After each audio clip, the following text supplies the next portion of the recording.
अस्मा को बताने ही वाली होती है कि मैं मुरीद को पसंद करती हूँ। इतने में आ जाता है मुरीद। मुरीद कहता है कि आप क्या बात कर रहे थे, सॉरी मैं अपनी चाबी भूल गया था। इस तरफ अस्मा की फूफो और उसका कज़न बैठे होते हैं, नाश्ता कर रहे होते हैं। तो वो कहता है कि मैंने अभी तक एमल को प्रपोज नहीं किया। तो फूफो कहती है इसमें कौन सी बात है, तुम अब कर लो।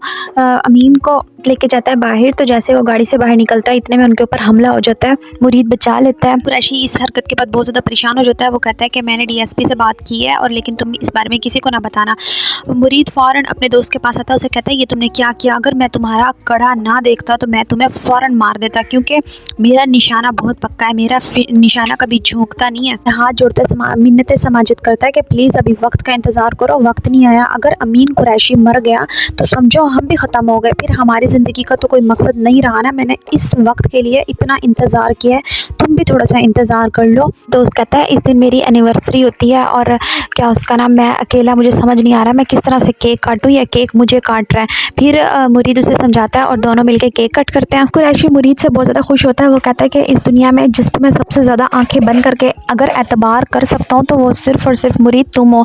तो मैं चाहता हूँ कि तुम ऑफिस की जिम्मेदारी भी संभाल लो अब, क्योंकि तुम बहुत ही पढ़े लिखे और सुलझे हुए इंसान हो और मेरा तुम पे फुल एतमाद है। मुरीद इस बात पे बहुत ज़्यादा खुश होता है। फूफो का बेटा और डीएसपी अमीन कुरैशी से मिलने के लिए आते हैं।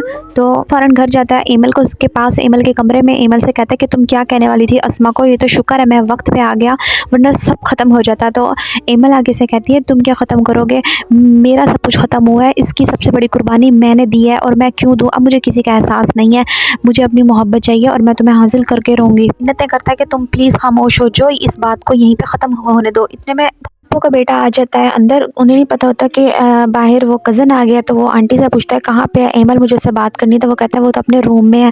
तो मुरीद उसके आगे हाथ जोड़ रहा होता है कि प्लीज़ कुछ भी ख़त्म ना होने दो, मेरी इज़्ज़त मिट जाएगी, मेरी इज़्ज़त ख़त्म हो जाएगी, इस बात को यहीं पे छुपा रहने दो, मैं तुम्हारे आगे हाथ जोड़ रहा हूँ। पप्पू का बेटा सब कुछ दरवाजे पे सुन लेता है। तो मुरीद समझता है कि इसने नहीं सुना कुछ भी। तो वो कह देता है कि मैंने तुम दोनों की बातें सुन ली है। तो वो के पास मुरीद के घर आता है और कहता है कि मुरीद मुझे तुमसे बात करनी है। कहता है कि मैंने आज एमल को प्रपोज करना था लेकिन तुमने सब कुछ ख़त्म कर दिया। मुझे पहले दिन से तुम पे शक था लेकिन अब मेरा शक यकीन में बदल गया है और अब तो मैं तुम पे नज़र रखूँगा। एमल को तो मैं पा ही लूँगा लेकिन तुम पे मेरी सख्त नज़र रहेगी।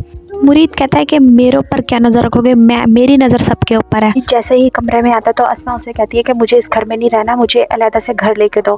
तो मुरीद उसकी बात पे चीख उठता है और उसे कहता है मेरा पहले दिमाग ख़राब हुआ पड़ा है, मुझसे अभी बात नहीं करो, मुझे बहुत गुस्सा आ रहा है, मुझे कुछ सोचना है, चले जाओ यहाँ से। वो इतनी गंदे तरीके से बात करता है।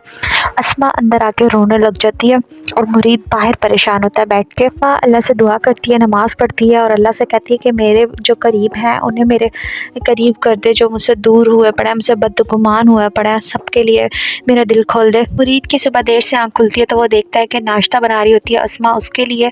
तो वो अपनी माँ से कहता है कि देखें माँ, देखें घर में बहू आ गई है और पहले तो नौकर बनाया करते थे खाना, अब नौकर के लिए मालिकन बना रही है खाना, देखें तो सही ज़रा आके। अस्मा से कहता है कि इतने सालों बाद कोई मेरे साथ टेबल पे बैठ के खाना खा रहा है, पहले मेरी माँ खाती थी ऐसे। कहती है कि आपकी माँ बहुत अच्छी थी, हमारा बहुत ख्याल करती थी लेकिन पता ही नहीं चला कि वो कैसे चली गई। बस इतना ही कहना होता है कि मुरीद गुस्से से उठ के चला जाता है निवाला थूक के।